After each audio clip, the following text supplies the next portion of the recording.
साथियों, जैसा कि अभी हाल ही में ओबीसी जी के आधिकारिक फेसबुक अकाउंट से एक पोस्ट डाली गई है जिसमें असबुद्दीन ओबीसी जी लिखते हैं कि यूपी के पीडीए के ए वोट दीजिए और दरी बिछाइए आप लोग, क्योंकि आप कोई फिल्मी एक्टर तो नहीं हैं जिसको 4 बार राज्यसभा भेजा जाए। करिए जवानी कुर्बान, लेकिन अपने लिए राज्यसभा में एक सीट मत मांगना भैया से।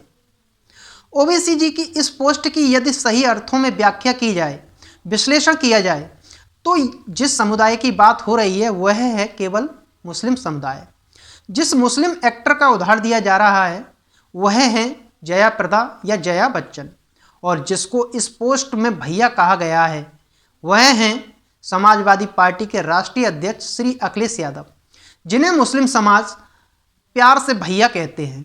अब इसी से समझ लीजिए कि ओबीसी जी अपने इन स्पष्ट शब्दों में मुस्लिम समाज को क्या कहना चाहते हैं। सीधे शब्दों में बात करें तो कि पीडीए के ए यानी अल्पसंख्यक यानी कि मुस्लिम समुदाय जो समाजवादी पार्टी को वोट देते हैं और उनके लिए दरी बिछाते हैं। क्या सपा ने किसी मुस्लिम समाज के किसी नेता को राज्यसभा भेजा? नहीं भेजा, कभी नहीं भेजा। समाजवादी पार्टी ने हमेशा धनाढ्य व्यक्तियों और फिल्मी एक्टरों को हमेशा राज्यसभा में भेजा। यह पोस्ट तब आई है जब सपा ने 16 प्रत्याशियों की सूची जारी की। उस सूची में केवल एक ही मुस्लिम प्रत्याशी है। अब ऐसे में मान लीजिए कि सपा ऐसे ही लोकसभा प्रत्याशियों की 5 सूची जारी करती है, यानी कि 16 पंजे 80, और हर सूची में सपा केवल एक मुस्लिम प्रत्याशी घोषित करती है, तो कुल 5 प्रत्याशी मुस्लिम हुए। विशेष मुस्लिम बाहुल्य क्षेत्रों में 2 सीट और जोड़ लीजिए। सपा की लिस्ट में कुल 5 से 7 मुस्लिम प्रत्याशी होंगे, तो वहीं रालोद की तरफ से 1 या 2 मुस्लिम प्रत्याशी होंगे।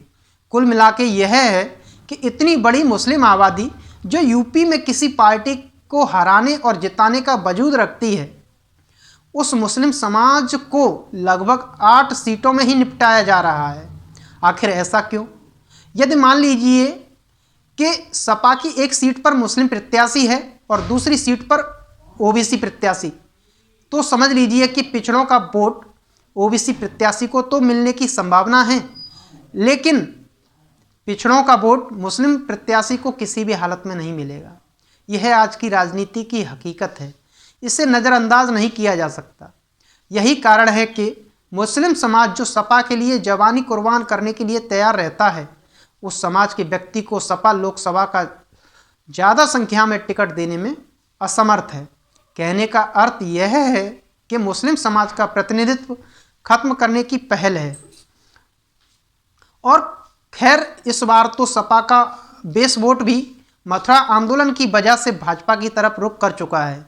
अब ऐसे में मुस्लिम समाज किस पार्टी की तरफ रुख करता है, यह बड़ा ही दिलचस्प सवाल है। कांग्रेस का भी यही हाल है। ऐसे में केवल बसपा ही ऐसी पार्टी है जो मुस्लिम समाज को आबादी के हिसाब से टिकट देती है, उनकी आवाज़ उठाती है।